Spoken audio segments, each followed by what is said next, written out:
Welcome back to the CTO Playbook, the podcast dedicated to helping CTOs excel. In this episode, I'm talking to Dave Wascha, a seasoned product and tech leader who worked half his career so far at Microsoft in Redmond, Washington, and has since held roles in the UK at Moo, Zoopla, and more. We talk about the intersection of technology and product leadership, getting into the complexities of the CPTO role, when to combine product and tech under one leader, and when not to. Dave shares candid stories from his time at Microsoft and leading UK tech companies, revealing lessons on alignment, avoiding missteps, and labeling yourself for your teams. I'm your host, Adam Horner.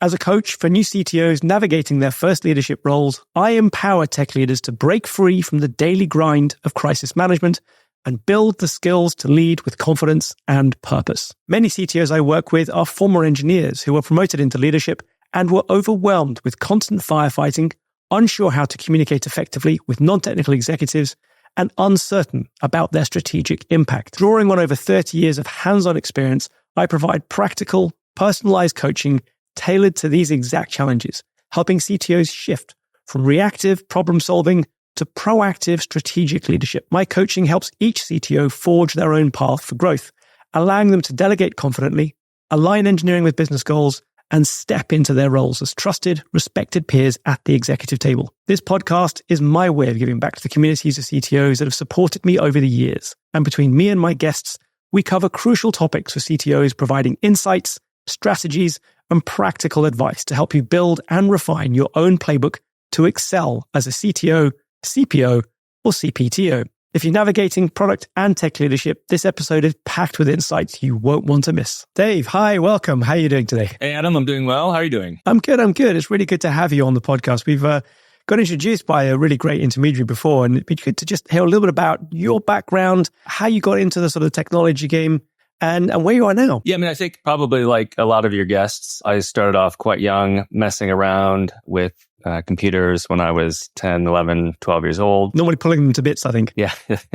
And I then studied computer science at university, and then my first job ever was at Microsoft in Redmond, outside of Seattle in America. At the headquarters, wow, yeah. At HQ, yeah. I drove, when I was 21 years old, the day I graduated from university, I drove across the country to start a job there, which I didn't even know. Wow. So you did the whole packing your life up into a car and going then? Well, I didn't have much to pack up. But yeah, and then headed out to Redmond for a job that I wasn't even quite sure what it was. I just knew that Microsoft was the most amazing tech company at the time. This was 1999, I think. So it was the most amazing place in the world. It's just basically like an extension of university, right? To go from one dorm room to another. Basically, and then spent about 14 years there at Microsoft doing almost everything, except I never worked in the Xbox division, which is a regret to this day. But I worked just about everywhere else, consumer, enterprise, all over the company and all over the world. 14 years with one employer. I know people who haven't had careers that long. That's quite impressive. Yeah, my roommate, when I joined, he's still there. This would 24 years later. So he's still there. Yeah. And then met an English woman at Microsoft who was at the time employed at Microsoft, but decided to leave and study to become a veterinarian. Complete change then. We looked all over the place for a place where there was a tech hub where I could work and a vet school where she could work. And there aren't that many in North America and Western Europe. Most of the vet schools are out where the cows are. So London was one of them. So we moved over here in 2010. And I've been very, very fortunate to have a series of really amazing roles here since I moved to the UK. I ran product and tech for Moo.com. I then worked at Travelex, doing new product incubation, kind of an innovation wing for Travelex at the time. Moved from there on to running product for Photobox, which the Photobox group, which includes Moonpig, which we floated a couple of years ago separately from Photobox. So that's the gift cards. Greeting cards, yeah, that's right. And then moved on from there. I was going to take a break after that, after we floated Moonpig, but I got a call to run product and tech at Zoopla, and it was too good to pass up, just too good of an opportunity. The old call you couldn't give up, yeah. So I took that role and spent about 3 and a bit years there before leaving. That must have been a roller coaster. Yeah, it was an absolute roller coaster. And now I am advising, consulting, and coaching. Awesome. Coaching, man after my own heart. And another way too, because I actually met an American woman in London who I've married and we're together. So yeah, the other way around, but similar idea. Well, happy Thanksgiving then. Indeed, since that's just past us. Cool. So in terms of all of that time then, I mean, 14 years in Microsoft, and what was the sort of common thread that ran through all of the different work and projects and divisions that you worked in there? I mean, it's an amazing company. Like, it sounds like a long time to work at one company, but it was probably five different jobs, completely different jobs. I started off as a developer evangelist. So I flew around the world trying to get software companies to adopt Microsoft's tech stack, basically. How fun. It was amazing. And I worked on Internet Explorer 4.0. So that was the first time that you had an XML parser in a browser. First time you had dynamic HTML, so the ability to animate things and move them around. And there was the kind of beginning of the web being an application platform, basically. So flew around the world doing that. Much maligned since then, but a great springboard for many companies to work on. Yeah, and so everything from that to I worked on kind of enterprise software business, SQL Server, started the product team for a product called BizTalk Server, which was an integration orchestration product at the time. So that was built internally at Microsoft? It was, yeah. I always assumed that was an acquisition. No, I mean, we looked at lots of acquisitions, but it was built internally. Yeah, it was a really cool team and a really cool experience. It was a startup experience inside of a large tech company. And then I worked on Windows for a while, Windows Client. Not sure if I'm proud of this part of my career or not, but it was Windows Vista. Right. It was fun and I learned a lot. I mean, it's rare that you get to work on something of that scale. Indeed, yeah. That touches almost every human in the world that has a computer. And they say that mistakes teach you a lot too. So yes. And then I finished up my time there trying to launch Bing around the world. So I already knew I was going to be moving. A nascent search engine. And so Bing Shopping, Bing Travel, it was a really, really rapid kind of exposure to all the different online business models and search business models. And was really grateful for that experience before I moved over here and started at Moo. Cool. So there's a lot of different products in there, a lot of very different focuses for those products, everything from the enterprise to consumer to covering all of those as Windows itself does. And then the online aspect, which is getting closer towards, I guess, the SaaS business models and the service level approaches. So that must have given you really a broad grounding, not only in the technology, which infuses everything at Microsoft, but also in the business models, the products themselves, the approaches. I mean, I guess even the team sizes must have been varying in a big way as well. I didn't appreciate it at the time. I mean, but I do now looking back. I mean, I've had deep exposure to enterprise sales cycles, right? SMB sales cycles, like consumer online, all of those different business models, all of those different team sizes. Windows is obviously a very mature business, but with a very low risk appetite. Whereas BizTalk Server was, it was this really small team of people, and we were really scrappy and shipping something kind of separate from the rest of the company.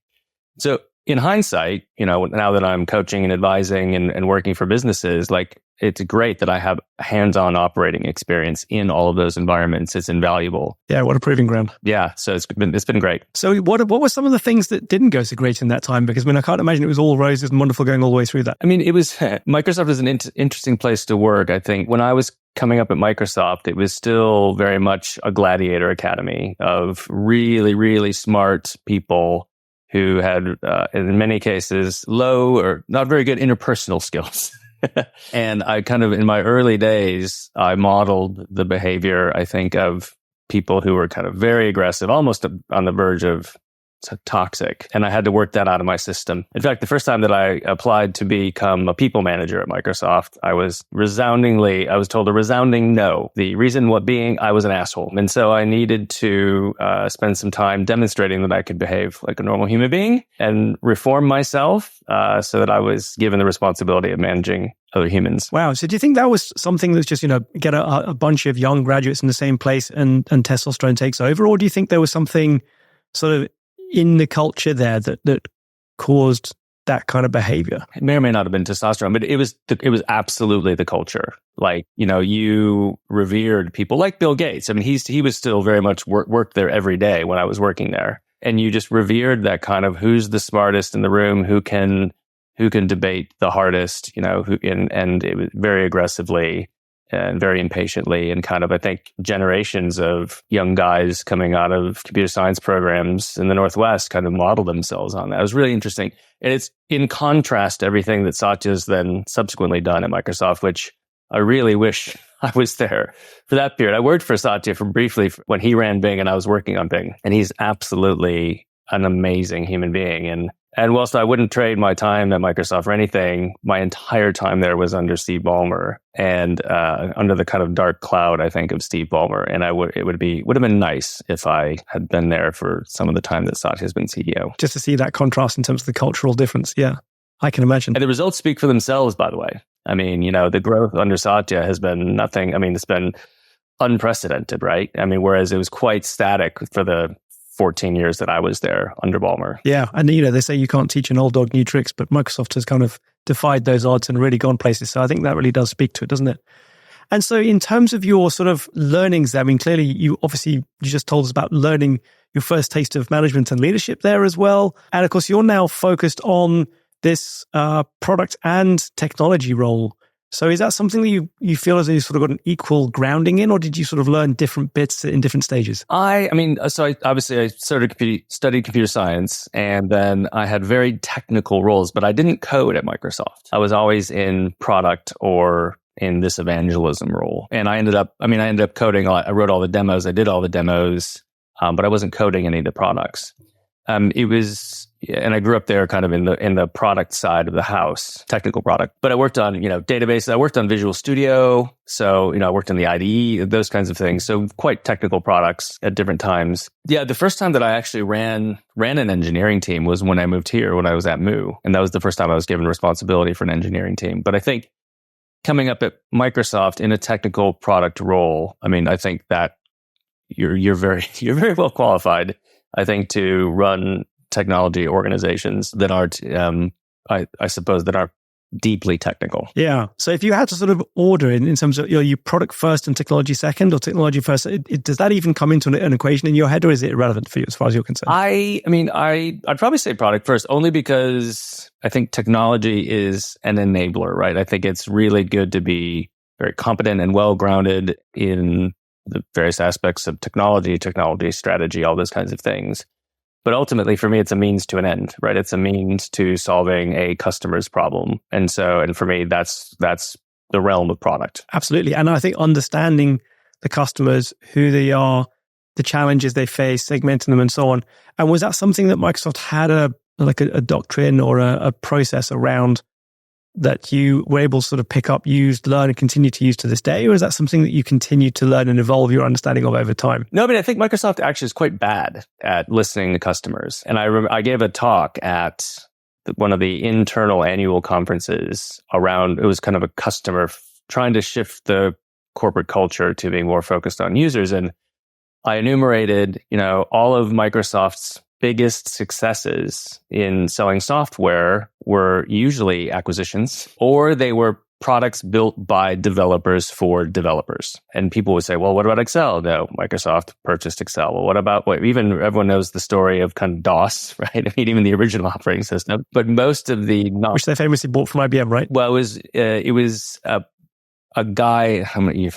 You're going to test my memory now. It was a guy who was building it. He bought it from the guy. I can't remember the guy's name. And then he sold it. Then he went in and sold it to IBM. Yeah. Okay. Right. And the guy, to this day, was, I don't think, very happy with it. It launched the career of one of the richest men in the world. But, I think Microsoft was successful because the people that worked there were building products for themselves. And they knew what they wanted. And they built great products for developers and for engineers.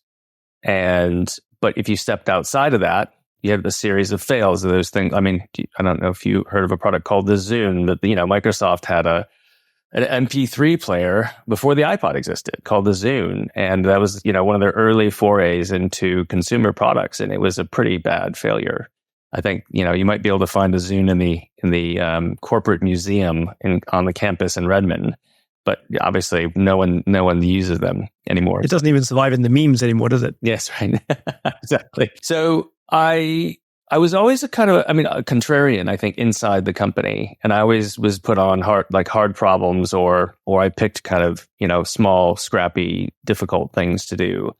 And I just took it as a mission to try and get the company to be more focused on users. And that's what launched my kind of interest and my deep curiosity in terms of uncovering the needs of users. And I discovered jobs to be done, early versions of jobs to be done, like when before all the books, when Clayton Christensen and Tony Ulwick were kind of lecturing on these things, but before it really took hold of the product imagination. And I was very lucky to be able to employ Tony Ulwick, who was, one of the two kind of godfathers of jobs to be done, to work on projects at Microsoft. And I really then internally tried to help develop the capacity to bring the customer view into the company. But I only did it because I was, I think, contrarian. Also, it just made sense to me. But part of it was like, I was just observing the fact that every time the company tried to veer outside of the narrow lanes of developer tools, they just, they had failures, and they could afford it. They could afford to fail, but they continued to have them. But I think that's a fascinating and unique story that you became good at product almost despite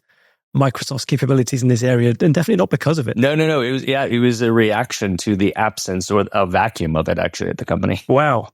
Cool. And so in terms of developing that then and going further, I mean, clearly you as you say, you worked on these sort of contrarian projects, and that obviously grew up from there. And then when you moved across to the UK, then how did you sort of realize where your level of product knowledge and capability was versus the market? I mean, at that time, I didn't really appreciate it or know it, not as much as I do now. I mean, I would say, product's been around since the early to mid 90s, I think, on the West Coast of America. And I don't think that it kind of made its way across the Atlantic to Europe and the UK in earnest, until maybe, 10 years ago, 5 years ago. I think there were a lot of people who were called product managers here who worked for the UK office of a US-based multinational tech company.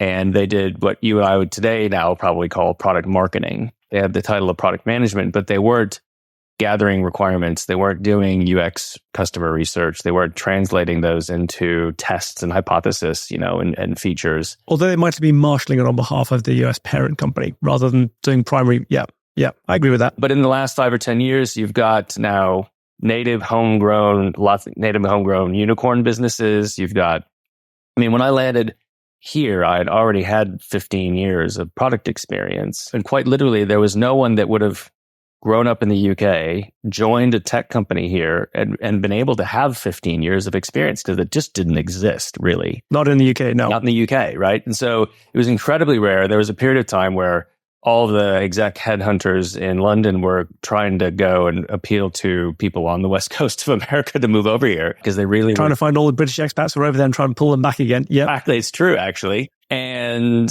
so, yeah, it was really interesting to see that there was a real lack of product experience, certainly senior product experience. But now you've got native, like a really robust venture capital scene here.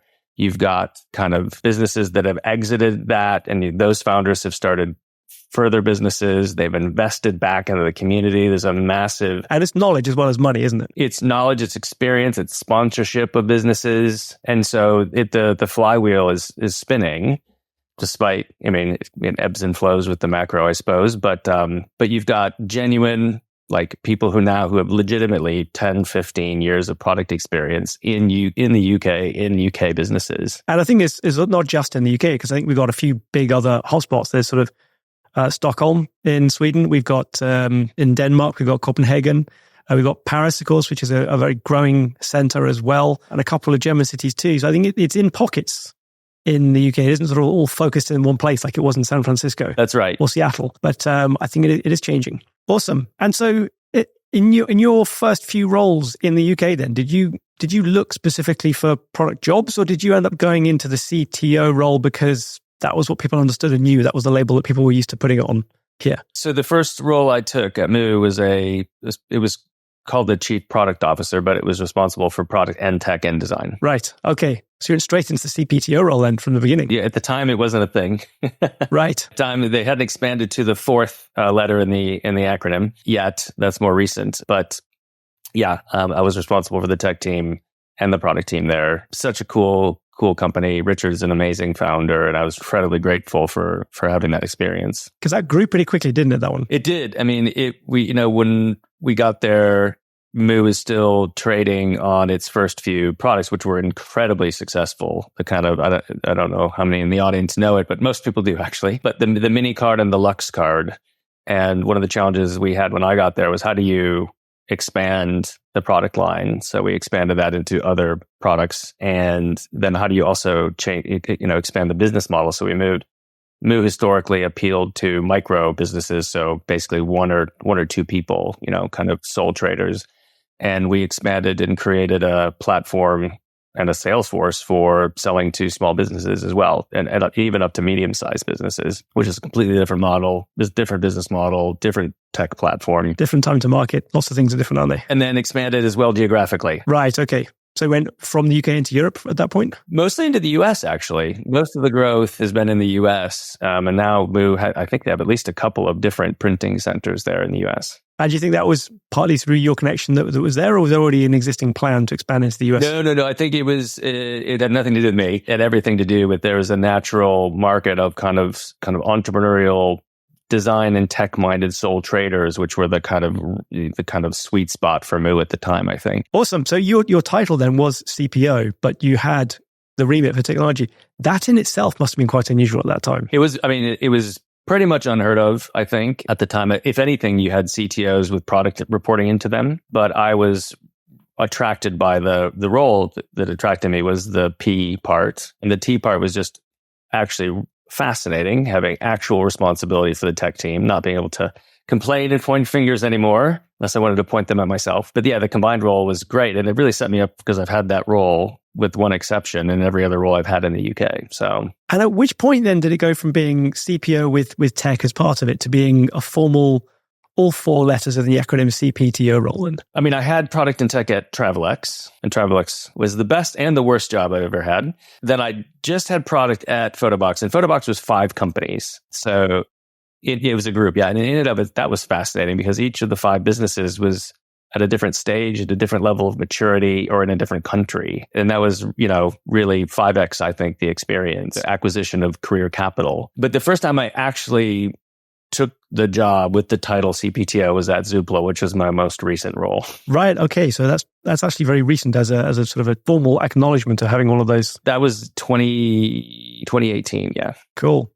So I guess the big question then is when is it the right thing to do to take on product and tech? I get asked this question a lot, actually. I get calls from people who are doing org design or CEOs who someone is advocating for this internally. And it is not, and very much should not be, always the right answer. I really think it makes sense to combine them in a couple of scenarios. But I think the biggest guiding factor is probably, is it a tech business or is it a tech-enabled business? If you're DeepMind or Palantir or, OpenAI or something, like, I don't think it makes sense to combine them because you need really deep focus and deep expertise on deep tech. And if anything, in that kind of business, product is secondary or subservient to tech. Because the technology is the fundamental thing. It's primarily a tech business. The business is based on the tech, and it's all about the tech. Exactly. And you're building, the IP that you're building is the tech. And that is a scenario where you should not, I think, combine them. And I haven't really seen any that are combined that way. But if it's a tech-enabled business, so Zoopla, right? When I got there, it was quite a mess in terms of the tech. But there was, it's an online classifieds business. It was 3 different businesses. We had the consumer-facing business that everybody knows. We had the back office software, so some software called Alto, which ran 2/3 of the estate agencies in the country. And then we had a really cool product called HomeTrack, or a company called HomeTrack, which did automated valuations for lenders at the time. The so-called drive-by valuations then. Yeah, exactly. Yeah. And those were all like the ability to just buy things off the shelf, use kind of the vanilla Amazon suite of products and services to compose and build those things together. Like, it wasn't a hard tech problem, right? We didn't have massive global scaling with, atomic transactions that are distributed with low latency. Even if we did, we can solve all that stuff with Amazon by pushing a button, I think, today. So if it's a tech-enabled business, Moo was very much a tech-enabled business. Travelex was probably the most. We built a bank. We built a lot of heavy tech, I think, in Travelex. So maybe that was the one exception. But the rest, if it's a tech-enabled business where you're taking off-the-shelf components and putting them together, and it's in support of a proposition, I think it very much makes sense to combine the 2 roles.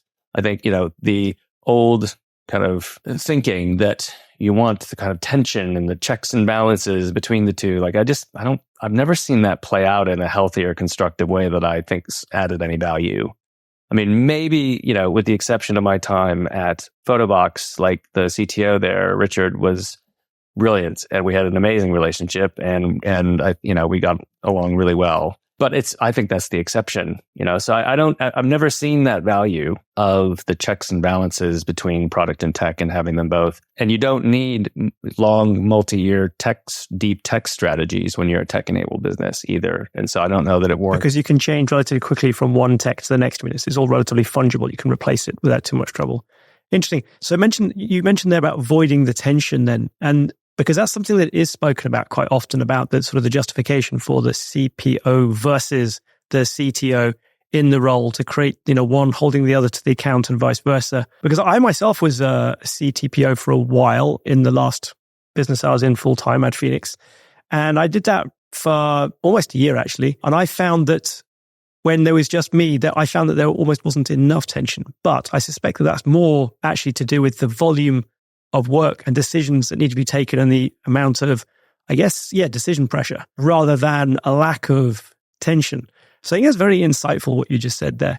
In terms of, have you ever seen it or observed it work where there is a tension and that tension is necessary? Maybe it was at Photobox. Like I said, I had a great relationship with Richard, and we did have a genuine tension between needing to re-platform these, when we got there, I think there were, 20-year-old businesses, and we had acquired a couple more. So we had Photobox, and then we had the Spanish and German versions of Photobox, which were acquisitions.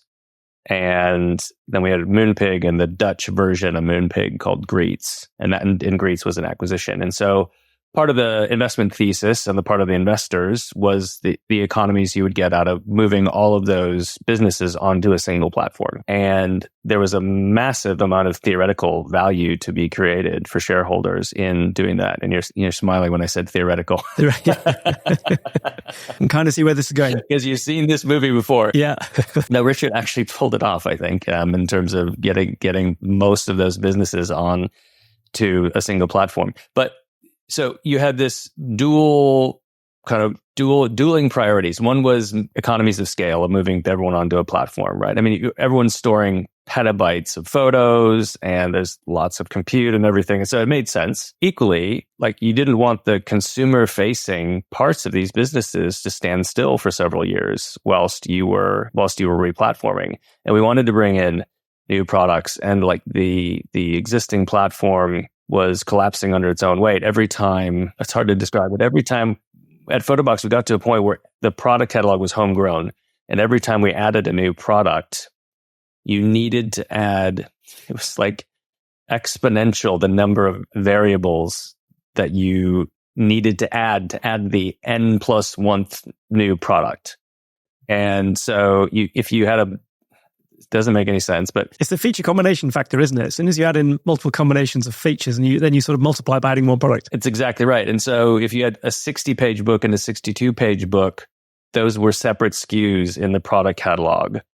And so it was, really difficult to get new consumer-facing propositions and new physical products out there and stay up to date on the user interface. We had a Flash-based user interface that we had to get rid of.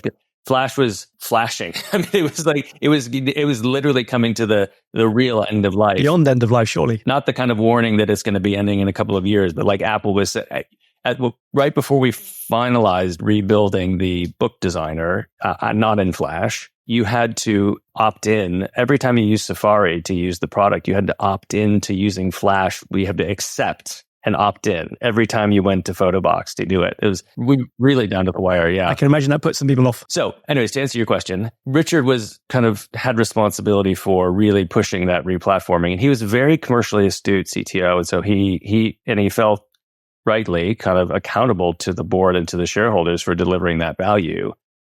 And I had to deliver that as well. I had technical product managers that were in there doing that work.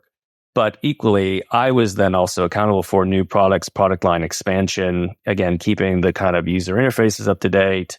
We had a fledgling app at the time, and we really wanted to focus on delivering some products that you could only get in the app. And so I think that tension played itself out well. I think we probably navigated it as well as you could have given the circumstances. But Richard was a rational guy, and I'd like to think I was too, and we got along well. We could actually send the other one. If he couldn't attend one of his tech meetings, I would go in and represent him, and the reverse is also true. He'd go into a product meeting if I couldn't be there or if I was on holiday or something. So. Right. So it's almost like partners in crime rather than tension then in many cases. Right. Okay. So that really does tell the other story of the tension. Actually, you were so close to each other, you could basically do each other's job in that scenario. Yeah. Awesome. And let's talk about the acronyms as well, because there are plenty of product people who take on tech, plenty of CTOs who take on product. So when do you think it's the right time to sort of acknowledge and say to everybody in the world by changing your title that you are doing both jobs by having a 4-letter acronym rather than a traditional 3-letter C-suite acronym? I've never been one to get too hung up on, personally, titles. But what I've discovered is it's actually more important to the people that work for you, right? So I think if you're a CTO, you have product reporting into you, I think a lot of product people are very cynical or skeptical of that model because it kind of implies that you're probably more of a delivery-focused, feature factory kind of product manager. Not always the case, but I mean, definitely people have seen that pattern. And or if you're in the less common case where you're a CPO with tech reporting into you, I think that a lot of people looking at the business from the outside in might think, they don't take tech very seriously there if tech's reporting into a product person. And so if anything, I found it more important that you are seen to be equally representing the people that work for you. Now, at Zoopla, I also had data and design. And so you can't have too many letters. I was going to say, now we're going to have 6-letter titles just so we could do that. But I did legitimately have people in those functions kind of saying, well, how come we're not represented in your title? I mean, genuinely, the people were asking about it. So, well, it is. I think it is quite accepted for product to look after design, UX. So that one I can understand a little, but people actually coming to you and saying, why don't you represent us in title? That's interesting. I've never seen that before. Yeah, I've had it. I mean, I had it at Travelex and at Zoopla. Because I've also had an interesting discussion with people about, well, which of the 2 letters should come first? Does the T come first? Does the P? Is that something you've had a chat with people about as well? I think the times I've had it, it's definitely been P-led, and I don't think there's been any disagreement. Like I said, it's been tech was an enabler. And so... Well, as you said right at the beginning, when I asked you, you said the product comes first as far as you're concerned pretty much every single time. So that doesn't make any surprise to me. I'm quite literally the other way around. So I was quite insistent on being CTPO when I had the 2 roles and still have that on my CV to this day. But I think that as you're saying, so what your point there, though, is it's more important to people inside the team about how you represent them than it ever will be to investors or board or anybody else looking at this. Yeah. I mean, I honestly don't see any merit to changing the title or the acronym outside of the internal reasons, really. Not that I've come across anyways, and I've done it several times. So yeah, no, I think that probably fits with most people. But I think because what I'm trying to do is for the listeners who are looking at this and thinking, does this describe me? Does it not? Trying to think, well, how would they determine if this covers their situation? And I think I'd probably think about it from the point of view of, well, what are you first? Put that letter first. And then because that signals to the rest of the team which is your dominant one. But then, as you said as well, it does depend on what the business itself is. Is it a tech-first business? Is it a product-first business? And does one subsume the other? And if that's the case, then consider dropping the secondary one if it really is a minor part of the role, or it doesn't particularly strongly need to be represented. Yeah. I mean, I guess that more commonly the model, I suppose, where a CTO has product reporting into them and it's a very sales-led kind of commercial B2B style business. You could say CTPO. I think it's just easier to say CPTO myself. Familiarity, I think. Yeah. Cool. Okay. And, so if you go into any future roles now, would you have any criteria on which you would look for? Because clearly you've done this very well. You've been doing it for a good while now. Would you deliberately look for roles now where there is just one exec in charge of both product and technology? Or would you once again consider going into a role where there are 2? I mean, where's sort of the threshold for you? Well, I mean, it's as you may know from having done it, it's a lonely role, or it can be a lonely role. I think the time, certainly like when Richard and I were at Photobox, we had more seats at the table, as it were, kind of more we could defend and advocate for each other, and also kind of mutually manage the non-technical stakeholders in the business, which ends up being a big part of these jobs, right? Is stakeholder management and managing complexity as well. Exactly.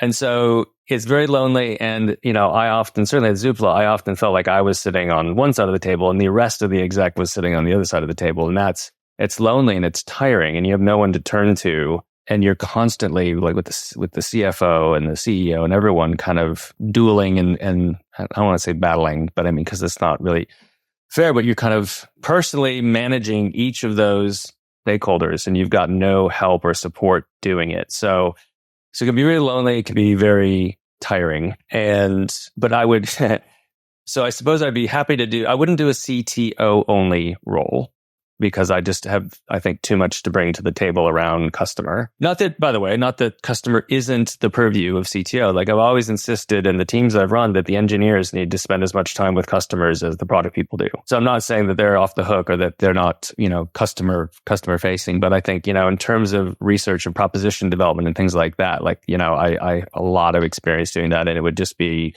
the wrong way to utilize me just to be a CTO. But I would be a CPO again, but I would need the relationship. I would need to spend a lot of time with the person in the role to make sure that I felt like we had a good relationship. Richard wasn't the CTO when I got the photo box, so I didn't have an opportunity to do this. But he was promoted into that role shortly after I got there, and we hit it off. And so I know it was probably the most fun actually that I've had with a partner like that. Was when I was a CPO and there was a CTO. Yeah, interesting. I'm just comparing that to the roles where I've been CTO and I've had a really strong VP Eng working alongside me. And I've sort of always felt that, especially as you talked about it being quite a lonely role, but when you have got that kind of Batman and Robin type approach to it, it can be very strong. Good advocates there as well. And also holding each other to account, I do think on occasion, there's maybe it isn't the tension that people talk about, but every now and again it does actually help, I think, to have a sounding board who pushes back a little bit where the value is. But I think, especially where you've got a smaller executive team and there isn't necessarily that much complexity in the business, I do take your point that why have two when one will do? Yeah. I mean, I think by definition, you're probably going to have, there's a lot of thinking to be done on org design when there's a CPTO versus having them separate, right? Because it's probably outside the scope of this conversation, although I'm happy to get into it at some point. But, I think it's more expensive to have the two. You might move more slowly. I think there are more opportunities for misalignment. And I think misalignment is the biggest destroyer of value in all the companies that I work with. So just by virtue of the fact of having another person at the table, there's more opportunity for misalignment. And so for all those reasons, it can make sense to just combine the two. Yeah. Because I think one of the areas where I often see misalignment actually is between the executive, whether that's CTO, CPO, or the combined, and the CEO, who often has a lot to say on product direction and the needs of the customer, whether perceived or real. And so I think that relationship is actually probably what the single most important one that I see, and where the most likely incorrect usage of the sort of the trump card comes from, in my experience. Yeah, and it's just like if the CEO is not a technologist or doesn't come from a tech background, which would be the case in the circumstances that I'm describing, I think this role works in, then the having a bilateral relationship with the CTO and then also with the CPO it's a recipe for trouble. It really is. At one of these companies that I've recently worked at, I mentioned, it was me and this chief commercial officer actually,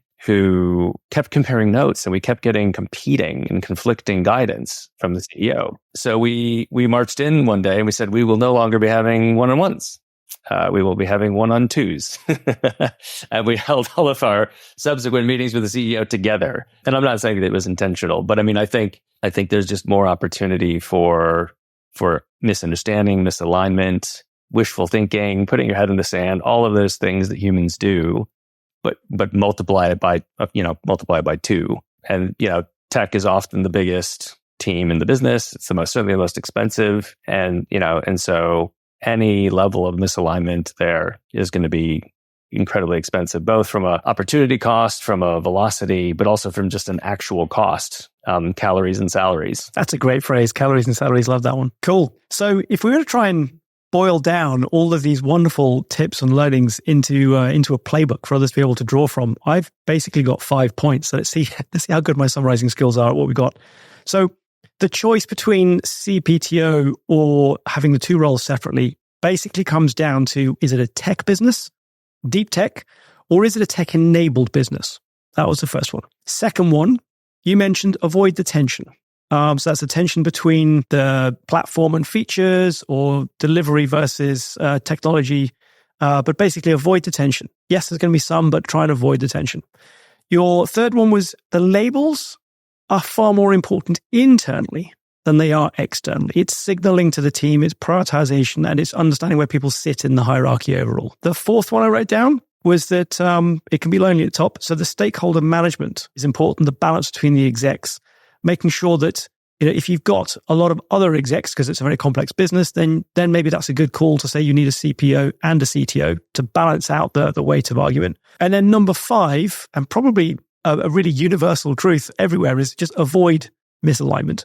And that's whether it's between the CTO and the CPO, or between the CPO and the CEO, or as you had it there, between the CCO and the CEO. Just avoid that misalignment. Yeah, and if you can only pick one, pick number 5. But yes, very well summarized, Adam. Excellent stuff. I love being able to lead people with a very cogent playbook like that. So thank you very much for going through all of that. I think it's one of those areas of building a company and a technology and putting that into something that can be sold, that if you understand what the customers need and are doing, building it afterwards in theory should be relatively straightforward, unless it is a deep tech, as you said, where you're literally inventing something totally new. But any sort of single tip that you would give to somebody who's coming into the CTO role, perhaps it's their first, maybe their second CTO role, and they've got products in their remit as well, whether it's primary or secondary, what would be the one thing that you'd say to them if they're coming into their first or second role? I think the most important thing is, and I've had this going in the other direction as well. I certainly did at Moo, which is at Moo for a while until I figured this out. It was like, Dave is a product guy and doesn't care about the tech guys or the tech team. And I needed to remind myself that all of these kind of, these equal functions are all, I'm accountable for all of them. And so I need to advocate for the function of tech as much as I did for the function of product. I needed to celebrate publicly the technical achievements, and I needed to invest in the tribes and the communities of practice for tech, and I needed to show up to those meetings. And it took me a while to just get out of that muscle memory of always doing product. And so if you're new to the role and you have product, like, get interested in product and spend time in the product world with the product people just as much as you do in the tech world. You have to lead your teams, and they need to feel like you are their leader, not kind of the tech leader that happens to, begrudgingly have responsibility for all these product people. And so get with all the functions, advocate. Zoopla was the greatest because I got to do this with design and data and tech and product. Like, I would love the weeks where I would go into like a data hackathon and things like that. And I learned so much, and I loved celebrating publicly like the achievements of the data team. So I think that's probably one of the top things I would recommend people think about if they're moving into taking on responsibility for a function that they haven't before. Yeah, I mean, that's a really great point you mentioned there about the learning. There is a lot to learn. You don't have to learn everything. You don't have to be the expert at it. You can't. No, you can't. Yeah. But as one of my CEOs said, 90% of leadership is showing up. That's right. Really great. Cool. It's been fantastic speaking to you, Dave. How do people get in touch with you if they want to get in touch with you? And what would be a great thing for people to get in touch with you for? I'm spending a bunch of time right now doing advisory consulting and coaching. Coaching mostly CTO, CPO, CPTO, or founders. So that's what I'm doing right now and enjoying it. And LinkedIn, just find me on LinkedIn and message me that way.